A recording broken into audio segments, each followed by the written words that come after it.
Start in just a second. Most of you look like you've been here a million times, so no worries. Just do the normal routine, get on your original sound, get on your video. We're going to be doing introductory performance seminar. I don't think we have any new people today. Let's see. Parth, Sinia, Calvin. Nope. Oh, hey, Phoebe. Catherine, Miss Do, welcome. And Parth. Oh, you guys are all fine. All right.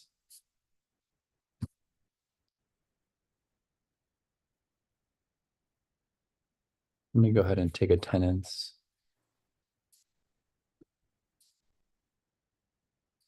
Okay, Ram is not here. Zara. Oh, is it Zara? Oh, okay. Sorry, I thought it was Zinnia. All right. Zara's here. Catherine Du is here. Phoebe Fung. You're actually registered twice for this class. I don't know why. Are you playing twice today? Oh, that's why. Okay, great. Parth is here. So Calvin, I actually don't have you on my roll today. Oh, then I think it was in the other performance, Yeah, right? you might be in mid S2 up. Okay. Do you know how to get there? Oh, I guess he does. Um, okay. Oh, I see. So then this is Parth. So one of these is your audio Parth and one of them is your video. Is that correct? Just give Yeah, me that's a hand. correct. Yeah. Okay, cool. I got it. And then Zara. Oh, so we're missing Rom and Gavin. Hmm. Gavin's usually pretty good about showing up. Anyway, let's just get started and then we can always catch them up once we I don't like want to make you guys wait. Okay. Well, welcome in, like I said. Oh, 1 second. All right. Let me just put that into the there we go. Let's get started. The first performer up today is Miss Dudu. I'll pass it over to her. Catherine Du. Oh, wait, you turned off your video. Why is your video off?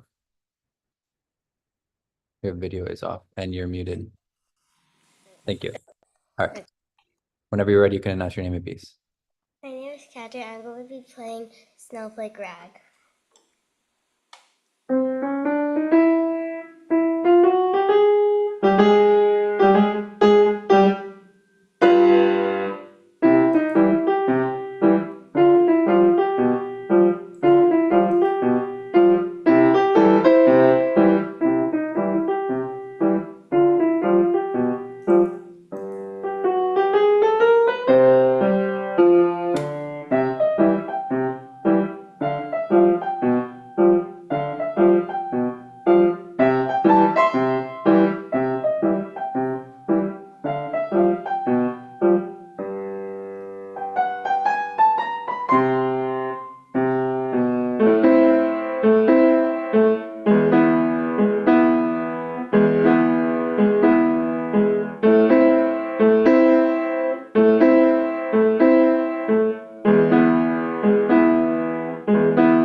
All right, let's give a round of applause. It's very nice to see you play this piece. It's very, very nice. It's one of the longer pieces in this set, so it's cool to see you play a longer piece where you really have to focus and kind of build a performance. You did a really good job.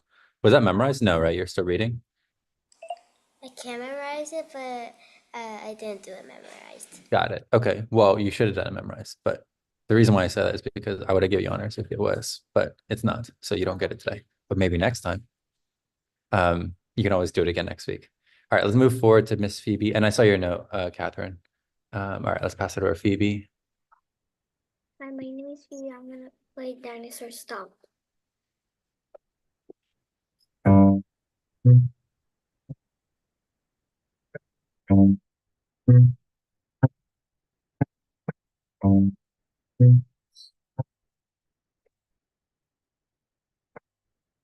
Oh, Phoebe, sorry to interrupt. Can you turn on original sound? You're playing really well, but just make sure original sound is on.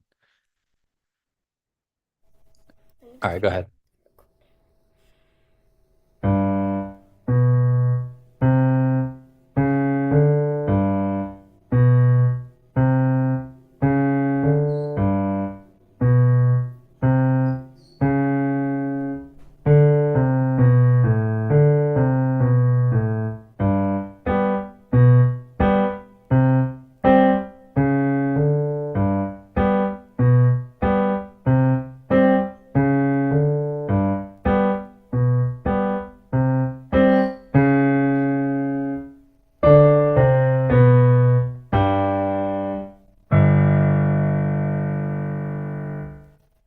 All right, let's give a round of applause. It's so cool to see you play because I keep seeing you play so often. You came to Flower Piano, right? You were there, and you're playing now, and it's really great. Keep doing all these performances. You just started like in the spring or like the winter, right? You're going through these books so quickly. I Um, stopped in March. yeah, that's what I mean. You're just blazing through these books. You're doing good. One thing that you might want to check out, and we're not going to talk about this in the second half, but just double check before you start. Always know that your right hand in this piece is going to be above middle C. So just be aware of that one thing. I think you played it below middle C. Maybe because of how you're sitting. It happens to everybody. It's happened. So, but that would be the one thing that if you want to check before you start. All right, we'll come back to you in the second half. We're going to keep moving forward. Miss Sarah, we cannot see you. So if you can turn on your video, that'd be great. Thank you. All right, there she is. Good to see you. Whenever you're ready, you can announce your name and piece. My name is Zara, and I'll be playing the Dragon Hunt.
All right, let's give a round of applause. Great. I haven't seen you perform in like years. It's been so long since I've seen you perform. Not years, maybe like a year and a half, right? Since camp. I think I saw you playing for that camp when you came. Remember that time you came for camp?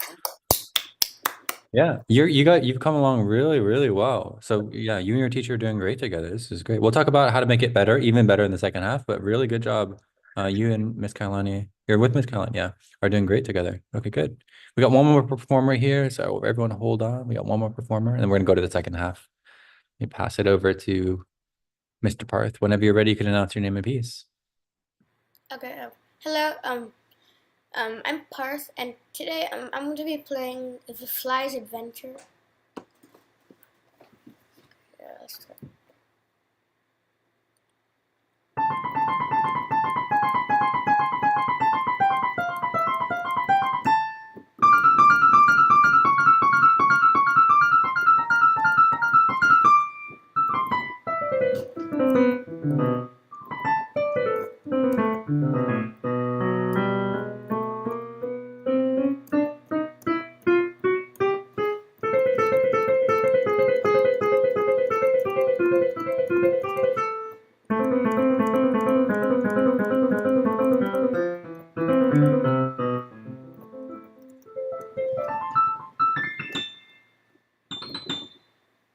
All right, let's give him a round of applause. I've seen this piece played so many times before, and in all those times that I've seen this piece played, almost always the performers rush to the perform, and I get why, right? Because it's like about a fly. You played such a stable and even tempo through the whole time, so really good job for not rushing. It's such a. Did you ever have that issue when you were learning it to rush a little bit? Yeah, I've heard Yeah, that. everybody has that problem. You did a good job. So you and your teacher did an awesome job keeping it stable. That's a really important thing. I had a quick question. You have it memorized, right? I just wanted to ask. I saw you didn't have music in front of you. Good. And Yeah, okay, great. And then also Zara, you had yours memorized, right? Zara?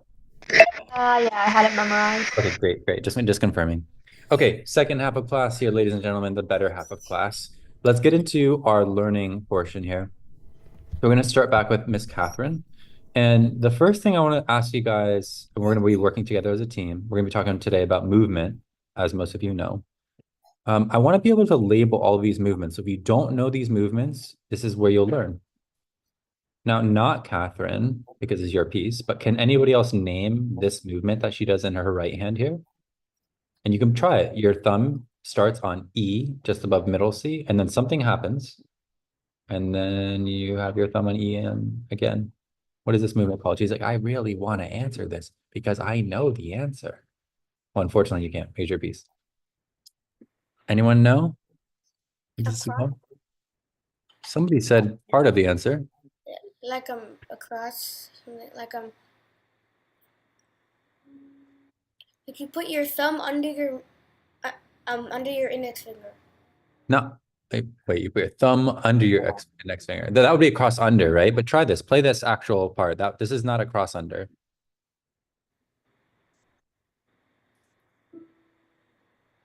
So finger two is what is that called? Anybody know? Oh yeah, crossover. That's 50% of the answer. So you got 50% of it right. It's a crossover. All right, Catherine, you can close out the rest of it. What is it? A finger crossover. Yeah, if you want to call it a finger crossover, but it's missing something. Here's the reason why it's different. In this type of crossover, the thumb does not move. So we call this, it looks kind of like an avocado in our symbol. We call this a pivot crossover. You notice your thumb does not move. Your thumb stays in position. So we call it a pivot crossover, just like basketball. If anyone's ever played basketball and you have a pivot foot where you can't move that foot when you're playing and you kind of pivot around, or like a compass where you have your map. Yeah. I want everyone to try that. Try it out. BB, try it out. Zara, give it a shot. It's not a common movement. PIVOT crossover. PIVOT crossover. Okay, in the same screen that we are looking, can anyone else spot another pivot crossover that we see in the same kind of area? Not Catherine. You can't answer because it's your piece. You can just shout out at me with a measure number. Like I'll do like the drawing. So. Oh yeah, sure. If you want to annotate, if you can.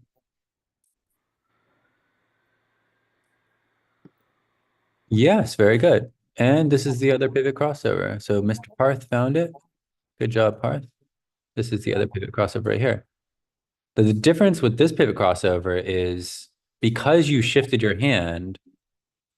Oh, wait, this is not a pivot crossover. Actually, sorry, I misspoke. Wait a minute. Oh, this is not the area. Sorry. That's my, oh, wait. No, it is here. I just didn't scroll enough. There it is right there. This is not a pivot crossover though, because if you look, there's no crossover here. That's my mistake. But this is it. It isn't within the same screen. I knew it was in the beginning.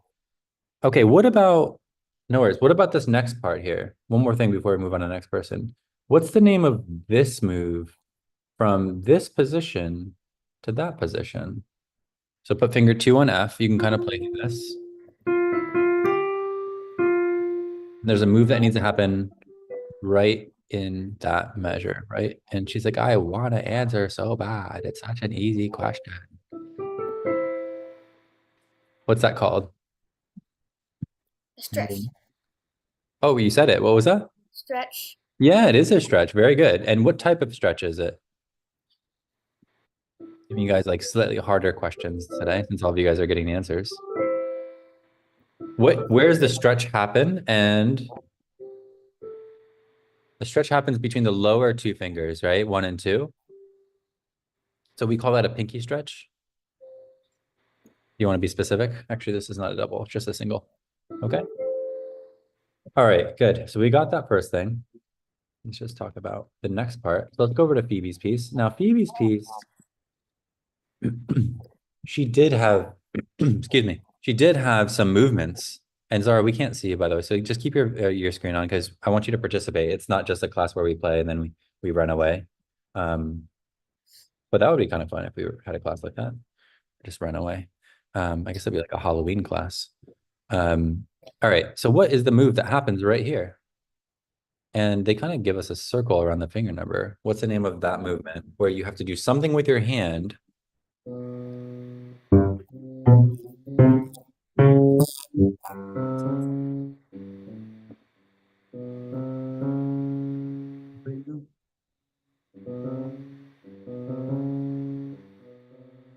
Anyone know the answer? Nobody knows what to do. Like a squash. A squash. That's a good thought. But if you think about it, you're not really you're not folding your hand here. There's no fold of the hand. Your entire hand is moving actually in a way, right? You have to move in which direction in order to access this key? Up. Yeah, forward or up, exactly. So we call this a shift forward, or yeah, you definitely can use up. So this is a forward shift. Okay, a forward shift. So if you were to draw this on your score, Phoebe, that's what you would draw when you're doing that. Anytime we move forward in piano, it's almost always to access the black keys. Anytime we draw a shift back, it's to access the white keys. Okay, this is the very early stages of your movement. All right, we're gonna move forward now. Keep class moving along here. Number 2 we did was a forward shift, which is all these are pretty rare. Okay. Take a look at Zara's piece. Zara, you played super well today. I was like, is that Zara? I think you like this piece. That's part of what is motivating you, right? You like this piece? Is it fun? Kind of. Yeah, okay. She had a couple very interesting things that happened throughout, and I just wanted to see if you guys could explain what happens here. Where is this spot? Oh, here it is. It was actually the end. For some reason, I thought it was earlier. Okay, what is this called? Our left hand is there. Our right hand is here. That seems pretty normal. Oh, it's in arpeggio. It is an arpeggio. And what type of movement does this type of arpeggio use?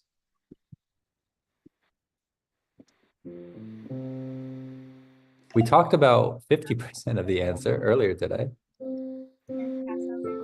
I heard something crossover. Who said that? Yes, Miss Catherine, what is it? A hand crossover? Hand crossover. Yeah, what is a hand crossover? Who can explain what a hand crossover is? Like when you cross one hand over another. Yeah. So that's a symbol, just like I drew. Like it's almost like two swords, right? When you play that, it's gonna be all over. Try it. It's very fun to play this. Yeah.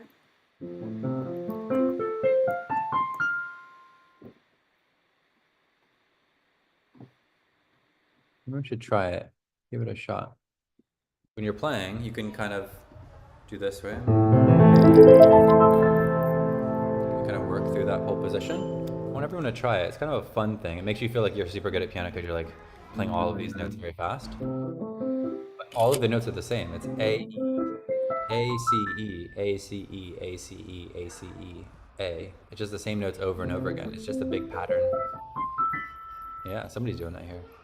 So this is a hand crossover. Crossover. All right.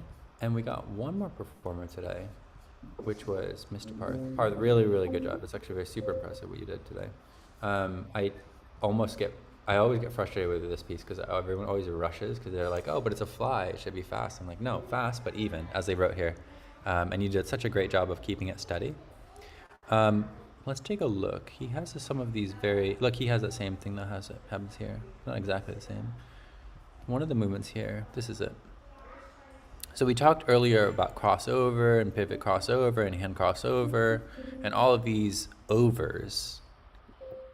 What is this?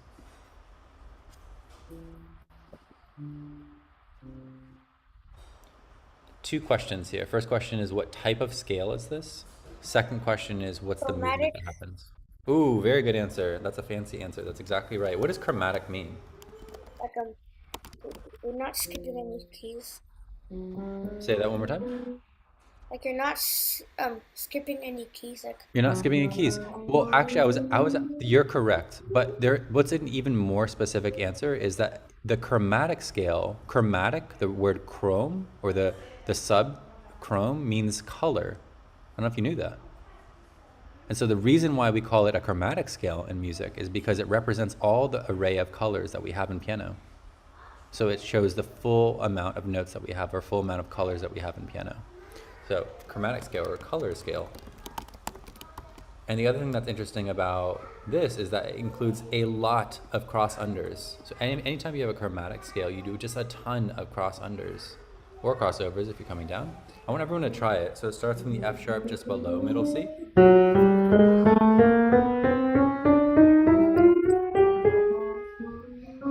It's a whole bunch of cross unders. We're not going to even draw them all because it's a little bit silly to draw them.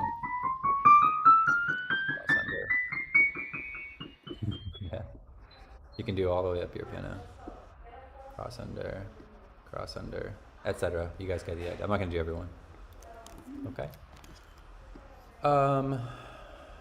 Assessment. Catherine, if you played from memory, I would have given you honors. Parth, you got honors. And Zara, I'm going to give you honors. And Phoebe, I already gave you honors last time, so I think you're still working on this piece fully. But you sound super good today. My recommendation, if you want to get honors, do go into the next book. You're ready to go in the next book. I don't want to hold you up to have to play this piece, okay? You're growing so fast, so keep on going to the next book. And it's really cool to see you getting so much better. And you're like, I just started in March, and now I'm already going into the next book. Yeah, so just keep doing that. All right. Awesome. Thank you so much for all of your attention today. I appreciate all of your focus, and you guys did awesome. Really awesome class. Have a great rest.